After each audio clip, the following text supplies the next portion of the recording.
بسم اللہ الرحمن الرحیم۔ السلام علیکم روشنی اسٹوڈیو کے معزز خواتین و حضرات، عزیزان گرامی، آج کا موضوع حضرت موسیٰ علیہ السلام کی حضرت خضر علیہ السلام سے ملاقات۔ ایک بار حضرت موسیٰ علیہ السلام نے بنی اسرائیل کی جماعت میں وعظ فرمایا۔ اس کے بعد کسی نے پوچھا، کیا آپ جانتے ہیں کہ آپ سے بڑے عالم بھی کوئی ہے؟ ارشاد فرمایا، نہیں۔ اللہ تعالیٰ نے آپ کی طرف وحی فرمائی، اے موسیٰ علیہ السلام، تم سے بڑے عالم حضرت خضر علیہ السلام ہیں۔ آپ علیہ السلام نے اللہ تعالیٰ سے ان کا پتہ پوچھا تو ارشاد فرمایا، مجمع البحرین میں رہتے ہیں۔ وہاں کی نشانی یہ بتائی کہ جہاں بھنی مچھلی زندہ ہو کر دریا میں چلی جائے اور پانی میں سرنگ بن جائے، وہاں حضرت خضر علیہ السلام ہوں گے۔ چنانچہ حضرت موسیٰ علیہ السلام نے اپنے خادم یوشع بن نون سے فرمایا، میں مسلسل سفر میں رہوں گا جب تک دو سمندروں کے ملنے کی جگہ نہ پہنچ جاؤں، مدتوں چلتا رہوں گا۔ اس کے بعد یہ حضرات روٹی اور نمکین بھنی مچھلی زنبیل میں توشہ کے طور پر لے کر روانہ ہوئے اور مسلسل سفر کرتے رہے، یہاں تک کہ دو سمندروں، ایک پتھر کی چٹان اور چشمہ حیات تھا۔ اس جگہ حضرت موسیٰ علیہ السلام نے آرام فرمایا۔ حضرت یوشع علیہ السلام وضو کرنے لگے۔ اسی دوران بھنی ہوئی مچھلی زنبیل میں زندہ ہو گئی اور تڑپ کر دریا میں گری۔ اس پر سے پانی کا بہاؤ رک گیا اور ایک محراب سی بن گئی۔ حضرت یوشع علیہ السلام یہ دیکھ کر بہت حیران ہوئے۔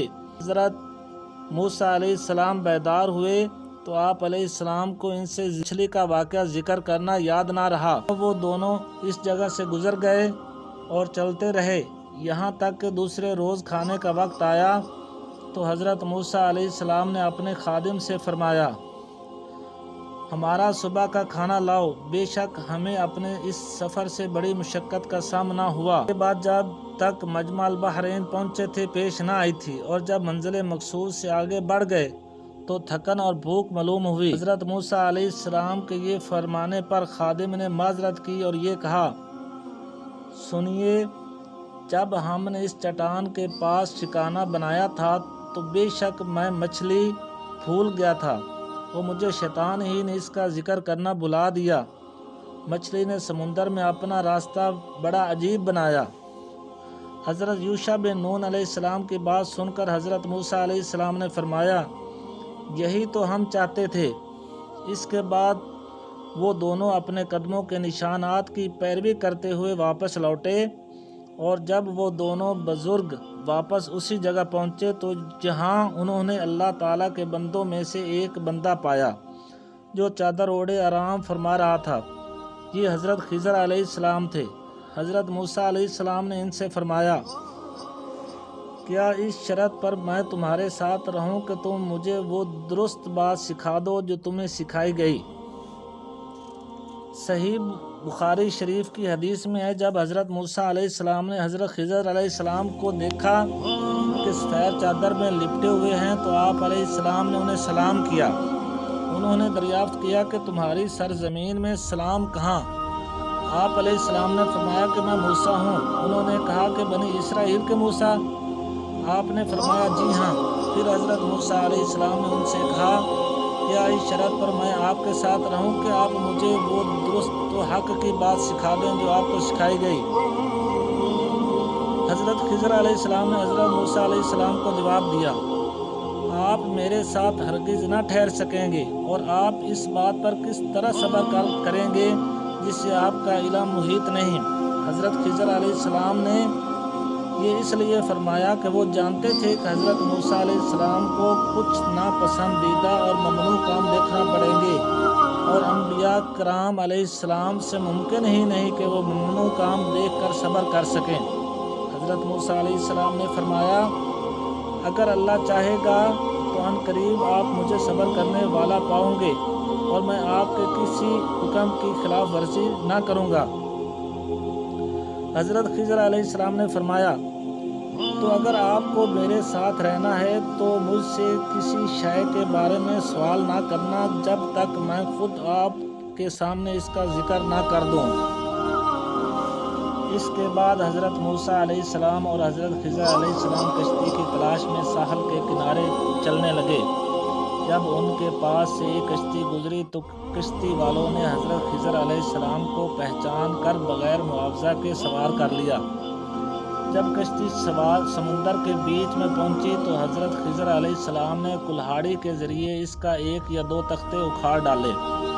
یہ دیکھ کر حضرت موسیٰ علیہ السلام خاموش نہ رہ سکے اور فرمایا، کیا تم نے اسے اس لیے چیر دیا تاکہ کشتی والوں کو غرق کر دو؟ بے شک یہ تم نے بہت برا کیا۔ حضرت خضر علیہ السلام نے ان سے فرمایا، کیا میں نہ کہتا تھا کہ آپ میرے ساتھ ہرگز نہ ٹھہر سکیں گے؟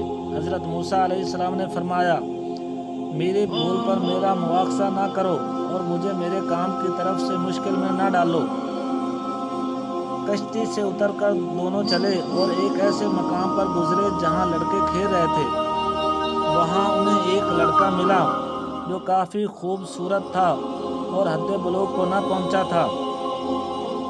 حضرت خضر علیہ السلام نے اسے قتل کر دیا۔ یہ دیکھ کر حضرت موسیٰ علیہ السلام سے پھر نہ رہا گیا اور آپ نے فرمایا، کیا تم نے کسی جان کے بدلے کے بغیر ایک پاکیزہ جان کو قتل کر دیا؟ بے شک تم نے بہت ناپسندیدہ کام کیا۔ حضرت خضر علیہ السلام نے کہا، میں نے آپ سے پہلے بھی کہا تھا کہ آپ ہرگز میرے ساتھ نہ ٹھہر سکیں گے۔ حضرت موسیٰ علیہ السلام نے فرمایا، اگر اس مرتبہ کے بعد میں آپ سے کسی شے کے بارے میں سوال کروں تو پھر مجھے ساتھی نہ رکھنا، بے شک میری طرف سے تمہارا عذر پورا ہو چکا ہے۔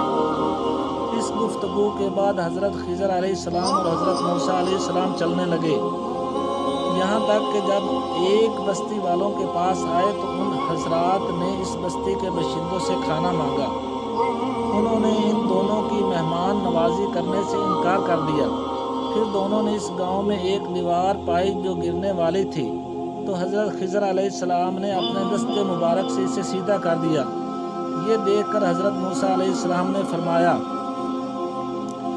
اگر آپ چاہتے تو اس دیوار کو سیدھی کرنے پر کچھ مزدوری لے لیتے، کیونکہ یہ ہماری حاجت کا وقت ہے اور بستی والوں نے ہماری کچھ مہمان نوازی نہیں کی، اس لیے ایسی حالت میں ان کا کام بنانے پر اجرت لینا مناسب تھا۔ حضرت موسیٰ علیہ السلام کی طرف سے تیسری مرتبہ اپنے فعل پر کلام سن کر حضرت خضر علیہ السلام نے ان سے فرمایا، یہ میری اور آپ کی جدائی کا وقت ہے۔ اب میں آپ کو ان باتوں کا اصل مطلب بتاؤں گا جن پر آپ صبر نہ کر۔ بعد حضرت خضر علیہ السلام نے اپنے تینوں افعال کی حقیقت سے پردہ اٹھایا، چنانچہ کشتی کا تختہ اکھاڑنے کی حکمت بیان کرتے ہوئے فرمایا، وہ جو میں نے کشتی کا تختہ اکھاڑا تھا، اس سے میرا مقصد کشتی والوں کو ڈبو دینا نہیں تھا، بلکہ اس کی وجہ یہ تھی کہ وہ کشتی کچھ مسکین بھائیوں کی تھی، اسی پر ان کے روزگار کا دار و مدار تھا۔ جبکہ آگے معاملہ یہ تھا کہ راستے میں آگے ایک بادشاہ تھا جس کا طریقہ یہ تھا کہ وہ ہر صحیح سلامت کشتی کو زبردستی چھین لیتا اور اگر عیب دار ہوتی تو چھوڑ دیتا۔ اس لیے میں نے اس کشتی کو عیب دار کر دیا تاکہ وہ ان غریبوں کے لیے بچ جائے۔ وہ لڑکا جسے میں نے قتل کیا تھا، اس کے ماں باپ مسلمان تھے، تو ہمیں ڈر ہوا کہ وہ بڑا ہو کر انہیں بھی سرکشی اور کفر میں ڈال دے گا اور وہ اس لڑکے کی محبت میں دین سے پھر جائیں اور گمراہ ہو جائیں گے۔ اس لیے ہم نے چاہا ان کا رب اس لڑکے سے بہتر، گناہوں اور نجاستوں سے پاک اور ستھرا اور پہلے سے زیادہ اچھا لڑکا عطا فرمائے، جو والدین کے ساتھ ادب سے پیش آئے، ان سے حسن سلوک کرے اور ان سے دلی محبت رکھتا ہو۔ پار کا جہاں تک تعلق ہے تو وہ شہر کے 2 یتیم لڑکوں کی تھی جن کے نام اسرم اور سلیم تھے، اور اس دیوار کے نیچے ان دونوں کا خزانہ تھا اور ان کا باپ نیک آدمی تھا۔ تو اللہ تعالیٰ نے چاہا کہ وہ دونوں اپنی جوانی کو پہنچیں، ان کی عقل کامل ہو جائے، کبھی وہ توانا ہو جائیں اور اپنا خزانہ نکال لیں۔ یہ سب اللہ عز و جل کی رحمت سے ہے، اور جو کچھ میں نے کیا وہ میری اپنی مرضی سے نہ تھا بلکہ اللہ تعالیٰ کے حکم سے تھا۔ اس پر آپ صبر نہ کر سکے تو دعا ہے کہ اللہ تعالیٰ ہمیں دین کو سمجھنے اور اس پر عمل کرنے کی توفیق عطا فرمائے۔ آمین ثم آمین۔